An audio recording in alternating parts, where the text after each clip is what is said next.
Hey y'all, it's Tammy with Collard Valley Cooks, and today we're making delicious fried apple pies. Boy, are they yummy!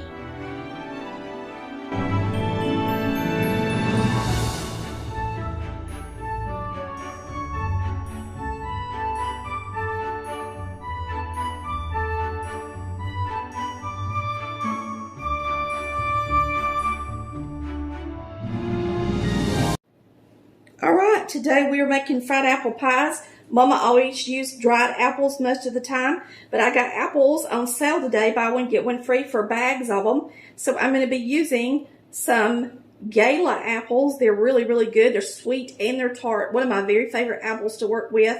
So we're going to get these peeled up and put in this pot, and we're going to simmer them in some sugar. I just take the top and bottom off, peel them. And I peel them all first because they're going to turn a little bit before I can get them all cut up. And that way you don't have all the slices getting brown.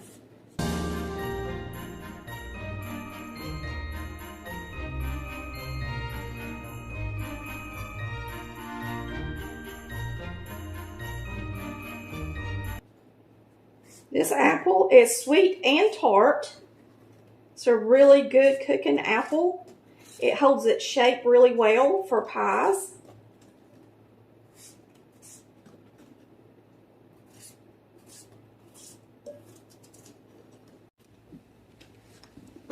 Now we've got about 5 little apples in there, which is probably about, this is a half cup, about 3 cups maybe of apples. I'm going to get a different cup because I got that one juice on it. So I'm going to put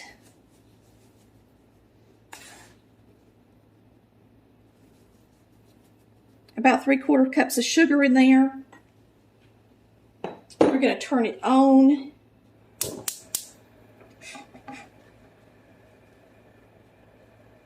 I'm going to add just a half a cup of water or so.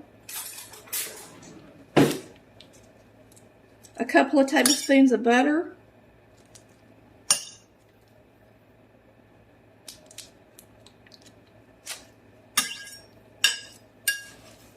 And we're going to simmer these. Now you can add cinnamon if you wish.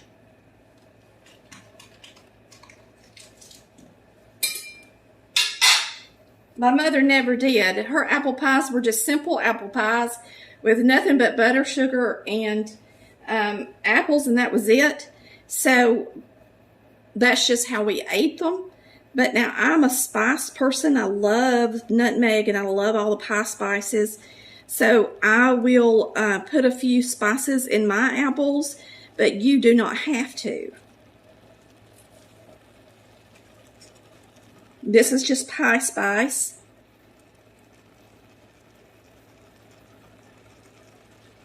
And I don't put a lot, just enough to give it a good flavor.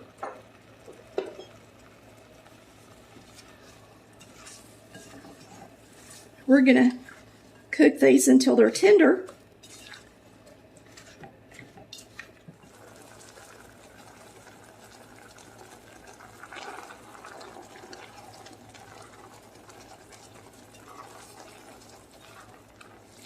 Alright, so the apples are starting to turn clear, and you still got a good bit of juice to get rid of because it's got to turn thick. So I'm going to turn it all the way up on high, and you got to watch it close because you don't want to burn them.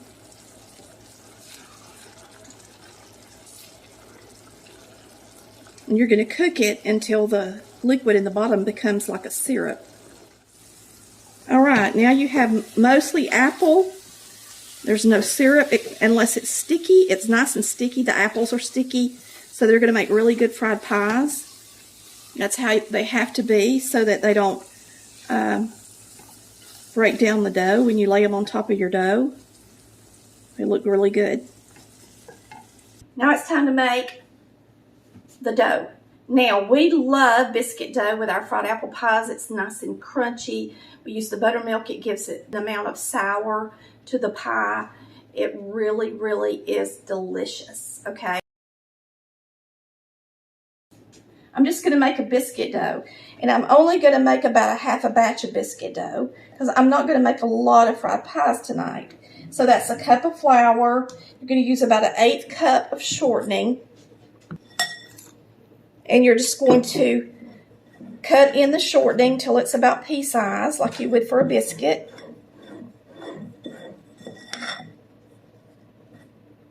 This is self-rising flour, so I don't have to add anything to it except the shortening and the buttermilk. It makes a really crunchy pie. And I've had people ask me, can you fry these in the oven? Of course you can, but I prefer them, of course, deep fried. All right, now we're going to add a little buttermilk to it.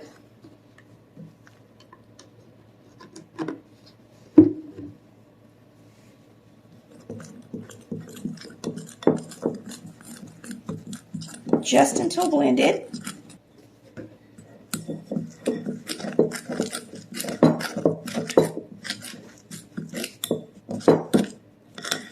All right. Now you're going to get you a sifter. You're going to sift your surface. You're going to get your dough out on the surface.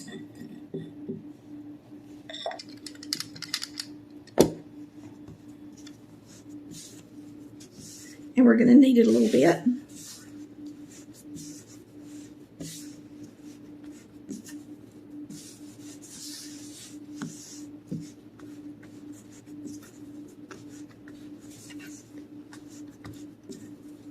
Okay. Don't think you got to, buy a special tool to make a fried pie. I've had several people send me these things that crimp the pie for you, and there's really no need in having a gadget to do that when you can just do it. I mean, the hardest part is making the dough and rolling it out, not crimping the pie edges. So if you can do this part, you can do the other part just as easy.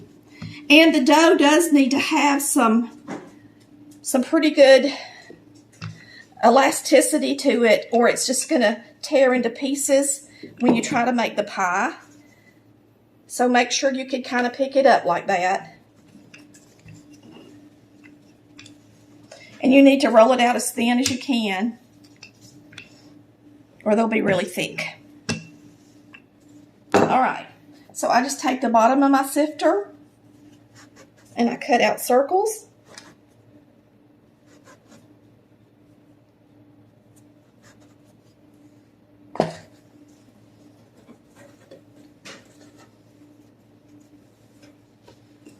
And at this point, we can go ahead and put some oil in the skillet and get it preheated so that we're not sitting around on it, waiting on it to get hot. I'm going to go ahead and turn it on high. I use oil and butter when I fry my pies. We're going to go ahead and put in about a 1/4 inch at least of oil. Probably about a 1/2 inch of oil. And then you're going to use a 1/2 stick of butter as well. Just go ahead and cut out all of them after I've already rolled them, just to make them a little bit bigger to work with and to make sure that they're not too thick.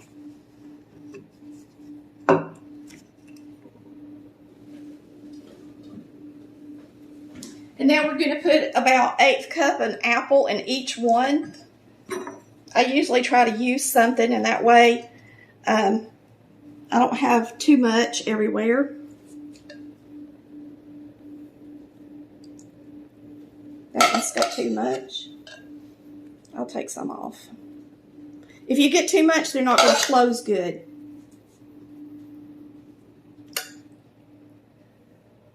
If you don't use all your apples in your pies, eat them with some biscuits in the morning, the next day, or just fry up some the next day. You can always mix up some more biscuit dough. I have done that, like cook a bunch of apples at one time and then put them in the refrigerator. They'll stay in there good for several weeks. If you want to make, some for Thanksgiving and then turn around and make some for a party a few weeks later, you could do that. Sure can. All right. I got wet hands, and I'm just going to go around the edges of one side with my wet hands. Let me wet them again. And then we're going to flip it over and crimp it. So you're just going to flip it over and use a fork and press it good.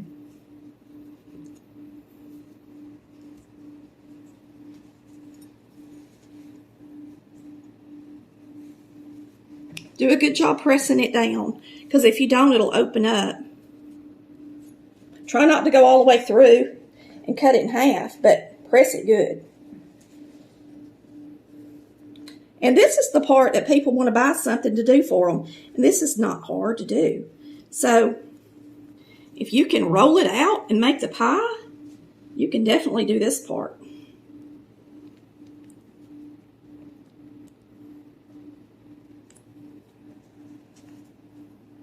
And I'm going to show you something when I close this next one. Well, that one's stuffed. Like when you close one, if the apples aren't exactly where you want them, don't be afraid to just kind of move it around a little bit. Now, when you make your dough, you need to make sure you can pick it up and it not tear. If it's going to tear, you need a little bit more flour in it. Because if you don't get it nice and stiff, then your pies are going to fall to pieces. It don't need to be hard as a rock, but it needs to be stiff enough like a dumpling. Melt this butter in here.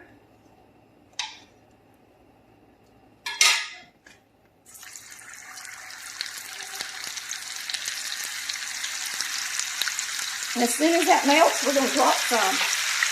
I usually drop 3 at a time, this size.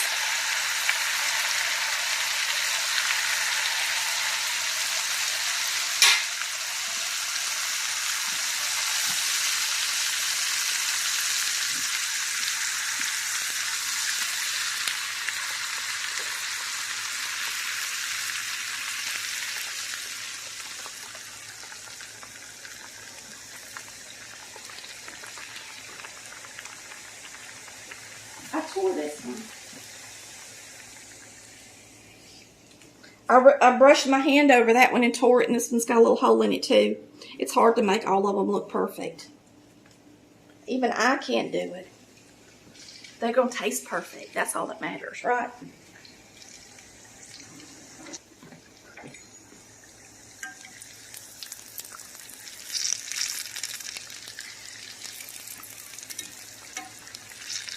Just get them golden brown.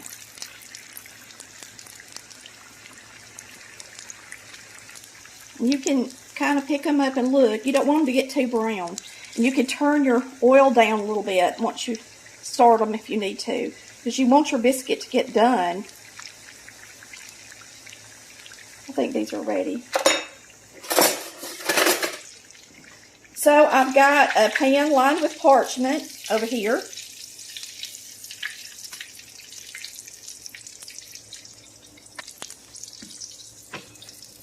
Flip them over on the pretty side. And they start browning pretty quick, so you can tell just the difference in me taking those out, that that's the brownest one because it was in there the longest. When I was growing up, my mama made these for the Collard Valley Homemakers Club. Did y'all have a Homemakers Club where you lived? All the women in the valley would get together and they would cook for fall festivals, and they would make quilts, and they would do crafts and community service, and they entered stuff in the county fairs and made a booth every year, and they just did a really nice job. Our Collard Valley Homemakers Club was a bunch of very talented women in the valley. But Mama made these every year for Fall Festival. And Nell Casey would make her potato candy. And she would bake her pool candy.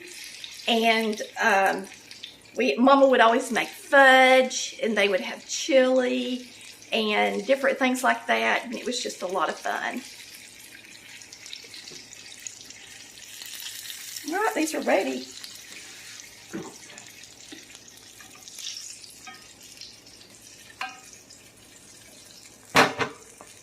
I had to hurry to get these out. They're brown. Nice and toasted.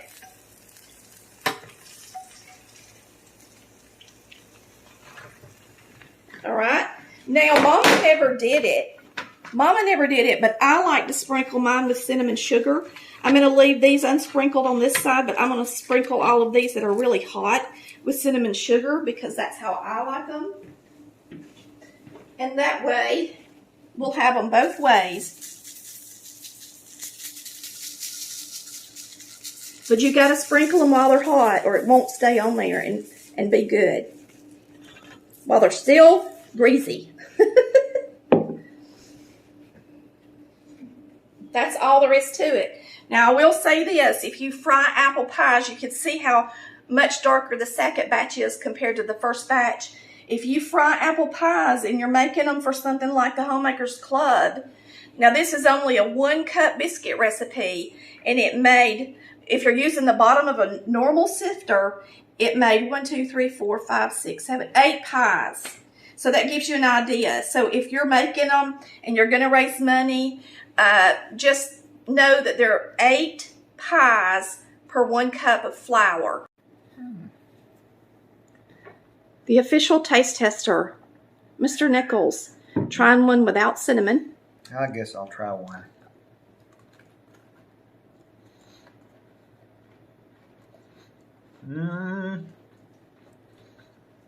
Men love fried pies. That's good. But cinnamon and sugar is better. To me it is. But many people didn't grow up with the cinnamon sugar, so they really like this plain apple pie the best with that delicious feeling. It's better than McDonald's. Here goes Tammy with her taste test. Oh, she gets to taste. I'm getting the sugar cinnamon. And cinnamon. Okay. Yeah, I got this message from a guy. He goes, you know what? I know you cook like Mama, but sometimes we do go just a step up above Mama. So if you improve something, sometimes you need to just shout it out. Well, I have to say, these fried apple pies are improved with a little cinnamon sugar on them. Look at that nice feeling. And remember, if you use the dried apples, the apples are going to look darker.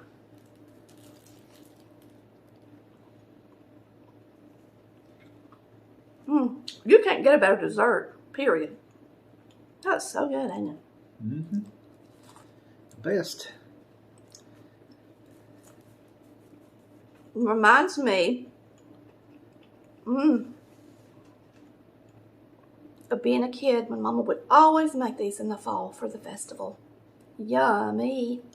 Thanks for watching Collard Valley Cooks, where we cook like Mama did. Bye, y'all. Love ya.